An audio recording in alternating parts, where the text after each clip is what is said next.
So you're in Nigeria, you don't have a lot of cash to start your trading. You don't have a lot of money to. You don't have like $1,000 or $2,000 to start your trading journey with. You can start it with a Nigerian account with as low as 100K, 50K. Fund your account and start trading. Me, I start with like 250K. In that 250K is my G spot. So once I fund this account, I just trade it. You can see we've made about almost 150% plus of this our account just trading within 2 days. So what I do is simply I fund my Naira account and I just start trading. You understand? If you want to know how to trade, follow my accounts, follow my TikTok, follow my YouTube.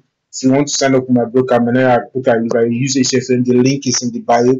It's in this video below or it's on my bio if you're using TikTok. You understand? So you need to do, click the link, sign up. If you're signing up, make sure you select a Naira account. And if you want to know how to trade, watch my video on TikTok or watch my video on YouTube. You can see and watch. Just follow it, like, subscribe, and enjoy the content.